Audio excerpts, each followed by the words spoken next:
before there was Snowfall, before Franklin Saint ruled South Central on TV. There was a real man who built an empire so massive it changed American history. His name was Freeway Rick Ross. He didn't start as a criminal mastermind. He didn't grow up with power or privilege. In fact, he couldn't even read.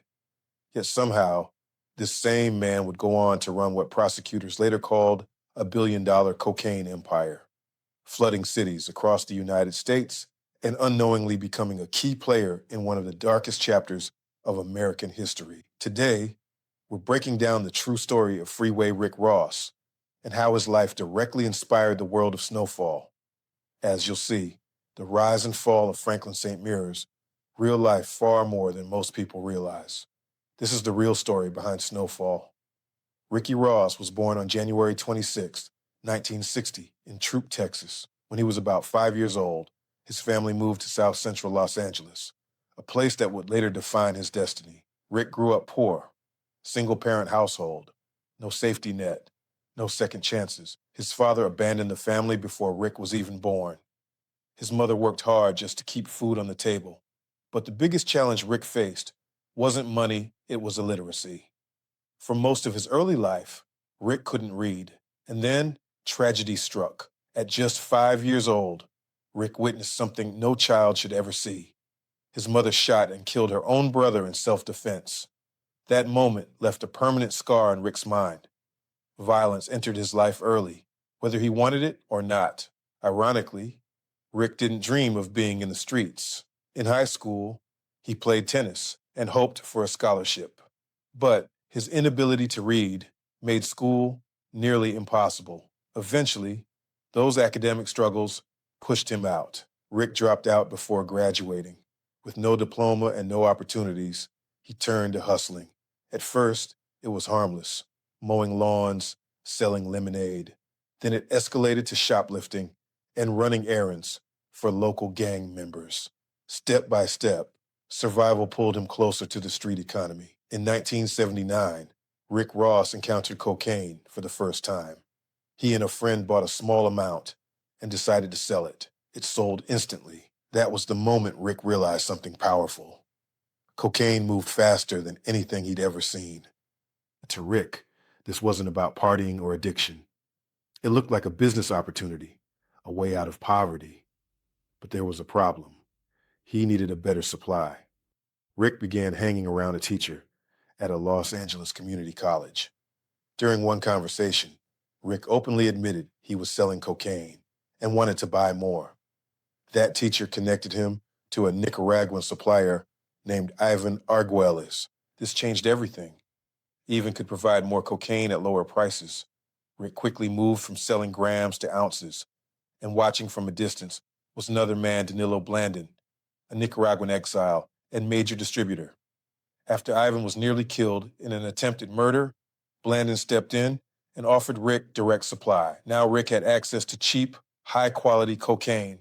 Rick began selling cocaine for $10,000 per kilo, far below market value. His prices crushed the competition. He sold to everyone, Bloods, Crips, and Independents. It didn't matter. By 1982, Rick had earned his nickname, Freeway Rick. He claimed to be moving up to $3 million a day, buying hundreds of kilos per week. Sound familiar? In Snowfall, Franklin Saint starts with small hustles before meeting Avi Drexler, who connects him to Teddy McDonald, the CIA agent who becomes his unlimited supply. Same blueprint, same pipeline, same outcome. At just 23 years old, Rick Ross was already a millionaire. Around that same time, Rick was introduced to something new: crack cocaine. A local pimp turned dealer showed him how to cook powder cocaine with baking soda. The results were explosive. Crack was cheaper, more addictive, and easier to sell. Rick formed a crew called the Freeway Boys, made up of childhood friends. The operation spread from Los Angeles to cities across the country. Rick invested his money wisely, especially in real estate, much of it near the Harbor Freeway, which helped cement his nickname. Unlike other dealers, Rick avoided flash: no jewelry, no luxury cars, no public attention.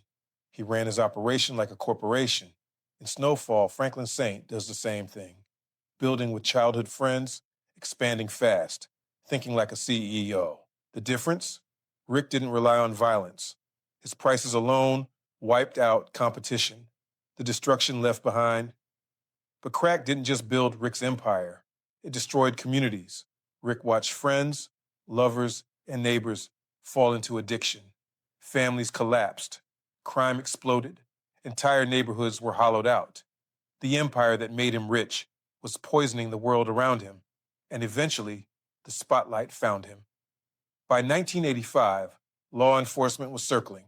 The LAPD couldn't pin anything on Rick, so they formed a special unit, the Freeway Rick Task Force. In 1987, officers attempted to frame Rick by planting cocaine in his car.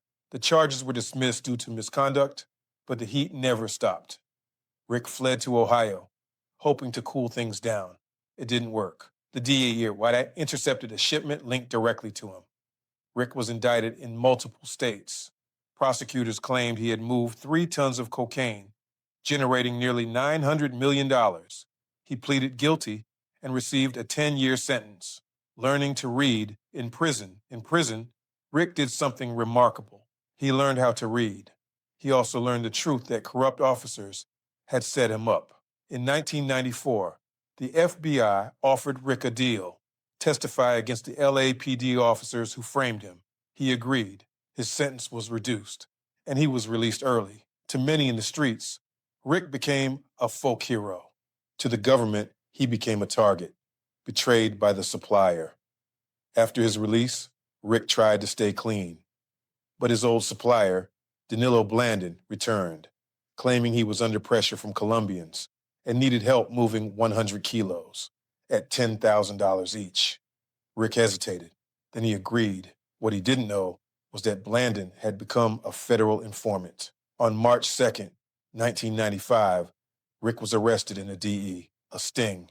In 1996, he was sentenced to life in prison under California's 3 strikes law. Just like Franklin Saint, Rick learned the hard truth. The supplier was never your friend. Here's where the story gets darker. Danilo Blandon wasn't just a drug dealer. He was connected to the Contras, a rebel army backed by the CIA during Nicaragua's civil war. Cocaine profits helped fund that war. In 1996, journalist Gary Webb exposed this in his series Dark Alliance. Rick Ross was central to the story. The reaction was explosive. The CIA denied it. The media attacked Webb. Years later, parts of his reporting were confirmed.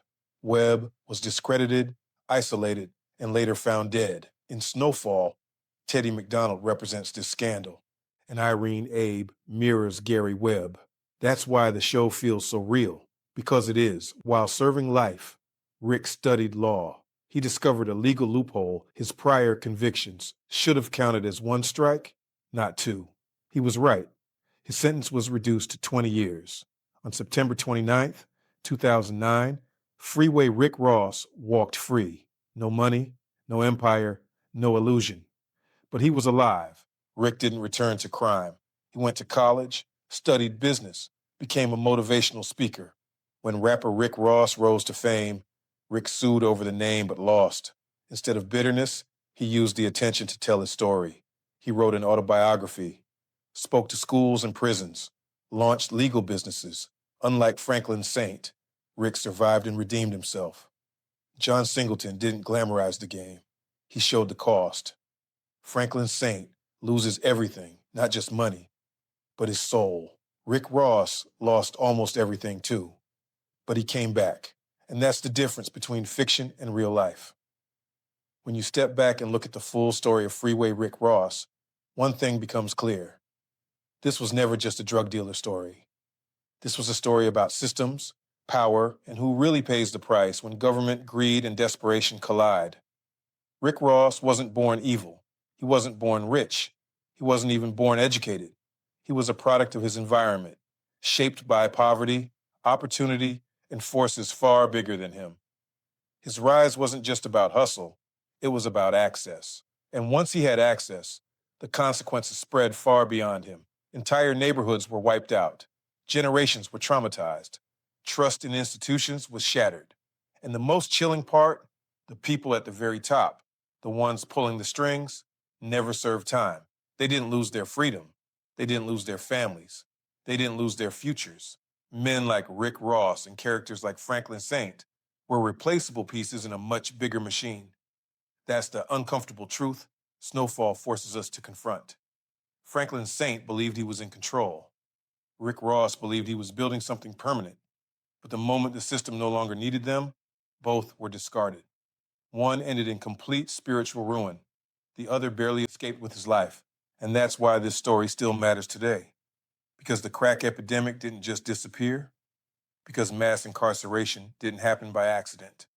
Because communities are still recovering from wounds that were intentionally ignored. Freeway Rick Ross's redemption doesn't erase the damage, but it does prove something important. People are more than their worst decisions. Growth is possible. Change is real. And truth, no matter how long it's buried, eventually surfaces. So here's the real question. Was Rick Ross a villain? Or was he a pawn in a game designed to sacrifice people like him? And if this happened once, could it happen again? Let us know what you think. Drop a comment below and tell us, did Snowfall tell the truth or did it hold back? Who do you believe was really responsible for the crack epidemic? And which true crime story should we break down next? If you found this video informative, hit that like button. It helps the channel more than you know. Make sure you're subscribed and turn on notifications so you don't miss our next deep dive.